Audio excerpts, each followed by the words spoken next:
నియోజకవర్గ పరిధిలోని పెద్దల అందరి ఆమోదంతో నాకు టికెట్ ఇవ్వడం జరిగింది. టికెట్ ఇచ్చి ఆశీర్వాదం కోసం మీ అందరి దగ్గరికి వెళ్ళమని చెప్తే అందులో భాగంగానే ఇక్కడికి రావడం జరిగింది. మొన్న గత 4 నెలల క్రితం ఎన్నికలు జరిగితే మరి ఈ ప్రాంతానికి ఉప ఎన్నికలు వచ్చినప్పుడు కూడా మేము ఇక్కడ తిరగడం జరిగింది. ప్రభాకర్ అన్న ఎమ్మెల్యే అయి 10 సంవత్సరాలు రాష్ట్ర ముఖ్యమంత్రిగా ఉన్న కేసీఆర్ గారు ఎన్నో అభివృద్ధి కార్యక్రమాలు, సంక్షేమ కార్యక్రమాలు ఎన్నో చేసిండు. ఇవాళ ఒక్కొక్క సంక్షేమ కార్యక్రమం చెప్పుకుంటా పోతా ఉంటే ఇవాళ అవి ఒక రోజైనా తరగనటువంటి కార్యక్రమాలు. ఆ పరిస్థితులలో కాంగ్రెస్ నాయకుడు రేవంత్ రెడ్డి వచ్చి అమలు కాని హామీలన్నీ మాయదారి మాటలు చెప్పి రైతులకు రైతు బంధు 15,000 అని, వృద్ధులకు పెన్షన్ 4,000 అని, 2 లక్షల రుణమాఫీ అని ఎన్నో మాటలు చెప్పి ప్రజలు సామాన్యంగా ఆశాజీవులు 10 ఏళ్ళు అడగకుంటే ఇన్నిచ్చినా ఇప్పుడు వచ్చి మళ్ళీ ఆయన అన్నో ఎక్కువిస్తుంటుండనే శనికావేశంలో మందు పెడితే ఉన్న 4 ఊసిపోయిన చందంగా రైతు బంధు 15,000 ఏమో కానీ 10,000 కూడా ఇస్తాడా సస్తాడా అనే పరిస్థితి ఇలా రైతులలో అభద్రతా భావం నెలకొన్నది. 4,000 అన్నాడు, ఆ 4,000 ఇచ్చిపెట్టి 2,000 స్కీమ్నే ఒక నెల ఎగ్గొట్టి ఈ విధంగా వేయడం జరిగింది. ఇవాళ ఎక్కడ పోయినా రైతులల్లా లబ్ధిదారులల్లా ఈ అభద్రతా భావం నెలకొన్నది. ఎక్కడి కర్రు కాల్చి వాత పెట్టడానికి ప్రజలు సిద్ధంగా 4 నెలలనే తయారయ్యారు. మరి ఎందుకో టిఆర్ఎస్ పార్టీలో నిన్నమన్నటి వరకు ఉన్నోళ్ళంతా ఈ రాజకీయాలలో కొంత పుటకుళ్ళ బ్యాచ్ మొదలవుతుంది. ఇప్పుడు ఈ కొడుకులు పోయి కూడా కాంగ్రెస్ లో వీక్ పడేసేదేం లేదు. 10 ఏళ్ళు మీలాగా కష్టపడి ఏ పార్టీ అయినా సరే ఆ కాంగ్రెస్ లో ఉన్న వాళ్ళు కూడా కార్యకర్తలు తిప్పల పడ్డారు. మంచో చెడో గవర్నమెంట్ గెలిపించుకోరు. ఈ పూటకుళ్ళ కొడుకులు ఏమిటి పోయిర్రాయా అంటే ఆడికంటే ఏదన్నా ఉంటే మింగుదామని ఈడ మింగిన పోయి ఆడ కూడా మింగుదాం. ఇటువంటి దొంగ బ్యాచ్కు వంగబెట్టి ప్రజలు ముడ్డి మీద దంతేనే బుద్ధి వస్తుంది అనే విషయాన్ని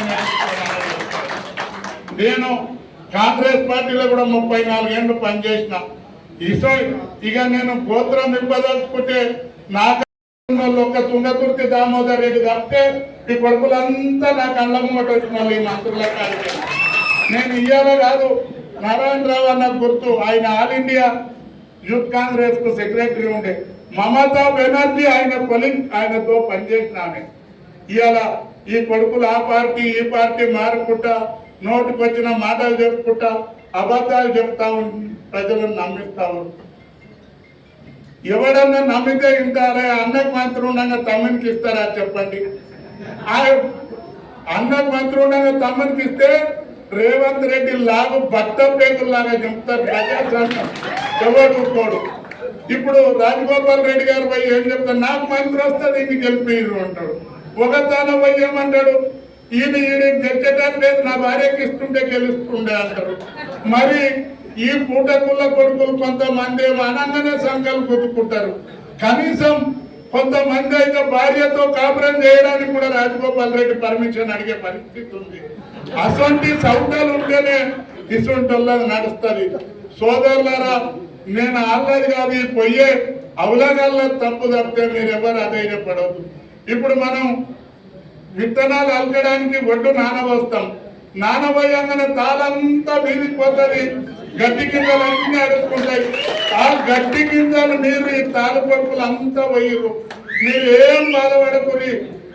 ఈ మునుగోళ్ళ రాజగోపాల్ రెడ్డి గారి ఓటు అంతే విలువ, నరేంద్ర మోడీ ఓటు అంతే విలువ, జగదీష్ అన్న ఓటు అంతే విలువ, మా నూనె సఫాయి ముసలామేది కూడా అంతే విలువ. ఏ మునగానికి కూడా 2 ఓట్లు ఉన్నాయి. ఇంతలా ఉండి గరీబ్ అంతే గుడ్డకుండదు. అంబేద్కర్ ఓటు అందరిది ఒకటే. నా అదృష్టం బాగలేక నేను 2014లో ఎమ్మెల్యేగా కాలేదు. ఇటువంటి కొంతమంది లంగాలే నన్ను ఓడగొట్టారు పార్టీలో ఇండిపెండెంట్ చేసి. కాబట్టి మీరందరూ మొక్కలోని ధైర్యంతో ఉండండి. ఇవాళ మనకు జిల్లాను, ఉమ్మడి జిల్లాను ఒక ఒంటి చేతితో నడిపించిన నాయకుడు జగదీష్ అన్నోడు. కేసీఆర్ గారు బయటికి వెళ్తే ఇవాళ ఒక ప్రభంజనం లాగా జనం ఆయనకు నీరాజనాలు పలుకుతారు. జనాలు ఆయన పక్షానూరు. ఆయన పంపిన ప్రతినిధిగా నేనే మీదికెళ్ళి ఊసిపల్లె, నేను కూడా మీలాంటి వల్ల మామూలు స్థాయి కుటుంబంలో గొర్రెల కాపరి కుటుంబంలో గుర్తి వచ్చిన ఇవాళ ఎవరికి చేస్తురే కాంగ్రెస్ పార్టీ ప్రభుత్వం. ఏ కవచ కుండలాలు లేవు. ఆ కొడుకులు కూడా నాకన్నా తక్కువనే ఉన్నారు. ఇవాళ రాగానే రేతులు కొడతారు. మీరు ఎవరు కూడా భయపడవద్దు. ఎవరున్నా అధికారం శాశ్వతం కాదు. మన అసెంబ్లీలో జగదీష్ అన్న జోలికి వస్తే ఉత్తి ఆరేసి ఉంటాను. భయం ఎందుకు మనకు? మీరందరూ నేను చెప్తా ఉన్నా, ప్రతి నియోజకవర్గంలో కాంగ్రెస్ పార్టీకి కర్రు కాల్చి వాత పెట్టడానికి ప్రజలు సిద్ధంగా ఉన్నారు. బీఆర్ఎస్ కార్యకర్తలు ప్రజల దగ్గర పోయి ఓటు అడిగితే ఓట్లు వేయడానికి సిద్ధంగా ఉన్నారు. ఇవాళ ఎవరైనా రైతులు వ్యతిరేకమురు, గొల్ల కుర్మలు వ్యతిరేకమురు, గౌడ్లు వ్యతిరేకమురు, పద్మశాలీలు వ్యతిరేకమురు, విద్యార్థులు యువకులు వ్యతిరేకమురు. ఎవడు 80 లక్షల మంది మాదిగలు ఉంటే ఒక్క అసెంబ్లీ సీట్ ఇవ్వలే. గౌడ్కి రాష్ట్రంలో అత్యధిక జనాభా ఉంటే ఒక్క గౌడికి ఇవ్వలే, ఒక్క పద్మశాలికి ఇవ్వలే, ఒక్క గొల్ల కుర్మలకు ఇవ్వలే. ఎవరికైనా మీ అడుగులకు మడుగులు వచ్చేటోడు. ఇవాళ కాంగ్రెస్ పార్టీలో కూడా 30-40 ఏళ్ళ నుంచి పలబడ్డోళ్ళు. ఈ ప్రాంతంలో రాపోల్ జయప్రకాష్ అని ఒక ఆయన పద్మశాలి నాయకుడు ఉంటాడు. మేము చెక్లం శ్రీనివాసరావు వెంబడి తిరిగడానికి నేను పిల్లగాన్ని. ఆయన పెద్ద మనిషి పాపం ఢిల్లీ ఎలక్షన్ రాగానే పోతాడు. ఢిల్లీలో నాకే వస్తుందని చెప్తాడు. అయిపోగానే మళ్ళీ ఫ్లైట్ ఎక్కి మరి గసం చేయడానికి ఈ లంగాన్ని ఎక్కడికి వెళ్ళో తెచ్చి నిన్నగాక మొన్న మా ఆదిపట్ల పోలీస్ స్టేషన్ లో ఫోర్జరీ కేసు బుక్ అయినటువంటి క్యాండిడేట్. కాబట్టి సోదరులారా, మీరెవ్వరు అధైర్యపడదు. కేసీఆర్ గారు కొండంత అండ మనకుంది. జిల్లాలో జగదీష్ అన్న అండదండాలు ఉంటాయి. ప్రభాకర్ అన్న కోపం వస్తే నోరుతోటి ఒక మాట తిడతాడేమో కానీ కడుపులో కడుపు కాబట్టి పెద్దలందరూ మన తాను పనిచేసి రేవంత్ ఉంది, మున్సిపల్ చైర్మన్ గారు నారాయణరావు అని ఉండు. కాబట్టి మీరు అందరూ కూడా ధైర్యంగా ఉండండి. తప్పకుండా నేను చెప్తా ఉన్నా, మీ అందరి ఆశీస్సుల వల్ల, మీ అందరి శ్రమ వల్ల తప్పకుండా భువనగిరి గడ్డ మీద, భువనగిరి కిలా మీద నేను ఎంపీగా గెలవాలంటే నేనేదో గుడిసి పడితే కాదు, మీ అందరి కష్టం, మీ అందరి శ్రమతోటే నేను ఎంపీగా గెలుస్తా.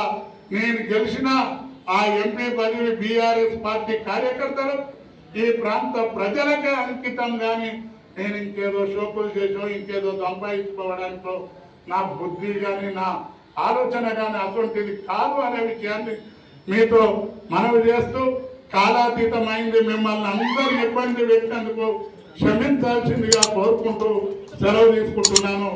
జై తెలంగాణ, జై కేసీఆర్.